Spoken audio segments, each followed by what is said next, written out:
Hey guys, it's Phil Graham here. I wanted to answer a question that we get asked quite a bit inside our amazing diabetic muscle and fitness community about carbohydrates and their role in muscle growth. Do carbohydrates contribute to muscle growth? The answer to that question is no, not directly, but indirectly they can play a role. So first of all, before I go in and talk about each macronutrient, it's very important to understand what their main role is. Now, I don't want to give you a whole big spiel on what carbohydrates and protein are. I'm sure that you probably already know that. Carbohydrates are what we call a performance fuel, i.e. they promote performance, they promote energy, they allow you to lift weights.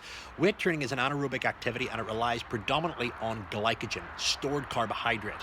Now, provided you've been balancing your blood glucose levels well and you've been taking enough insulin for the amount of carbohydrate that you consume and the amount of carbohydrate that your liver pumps out during periods of stress or just different times of the day, then you will have an adequate amount of carbohydrate available to allow you to get the most out of your weight training. Now, the more fueled you are, the greater the amount of weight that you can lift, the longer that you can go, and the greater the stimulus that you can provide.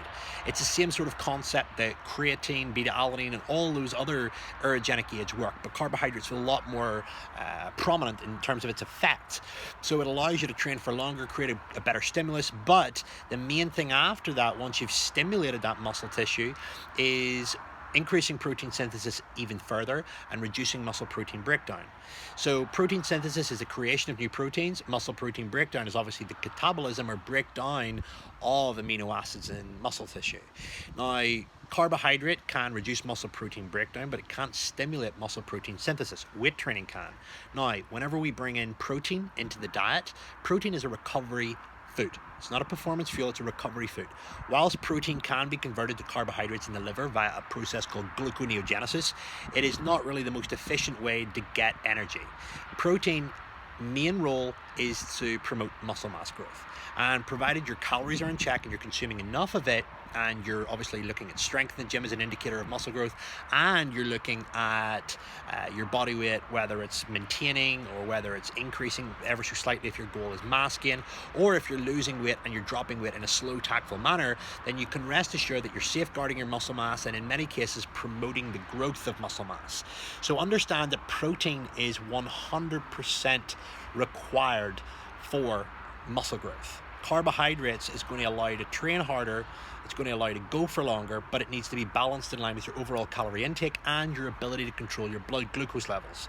If you consume too much carbohydrate, you will run the risk of taking too much insulin, going hypo, which will impair exercise performance.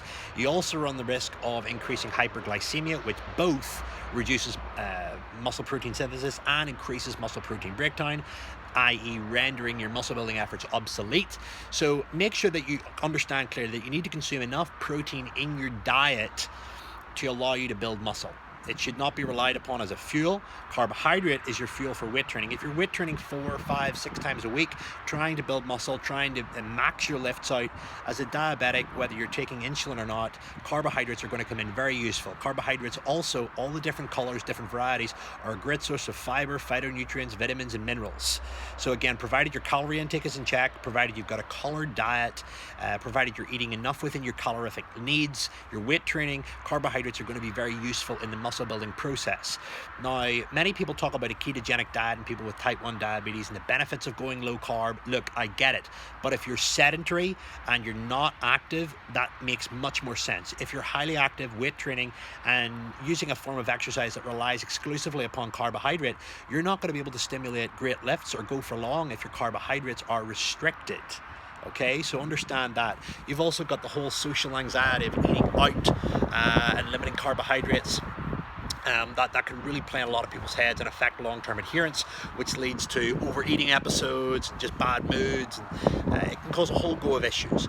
So understand this, protein is 100% responsible for muscle growth, but it should not be relied upon for performance. You also need to inject for protein, again, different sources influence blood glucose levels differently. Carbohydrates do not cause muscle growth directly, but they fuel the performance, which in turn allows you to create the stimulus to build muscle. So understand that. That's a very important principle to understand. So don't think that carbohydrates are essential.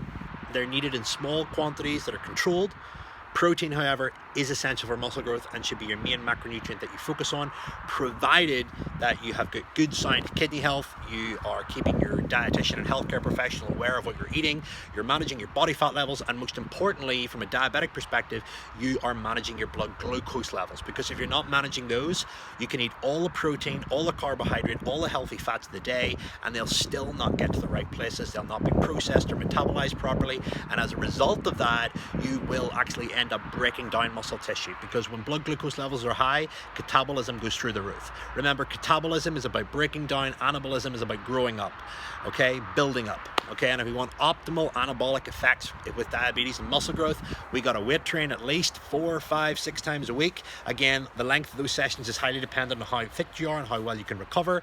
You need to be consuming enough protein, enough calories, getting enough rest, managing your blood glucose levels, and if allowed, using good quality supplements like fish oil, magnesium, creatine, vitamin D, provided that your healthcare professional is aware and you've got good kidney health and you are capable of taking those. Again, some individuals with, I've written about this in my best-selling book, The Diabetic Muscle and Fitness Guide, supplements like creatine and protein and stuff like that can be problematic in people that have one kidney or have kidney stress or other issues with their diabetes as a result of poor control over the years. So I just wanted to leave it at that. If you're not already in our Facebook group, head over to Facebook now, search up Diabetic Muscle and Fitness, request to join. It might take a couple of days. We have a lot of members that want to join, and ask us any questions on fitness, nutrition, mindset, medication. We have a wealth of highly qualified, experienced healthcare professionals, type 1 and type 2 diabetic veterans that love lifting weights and building muscle.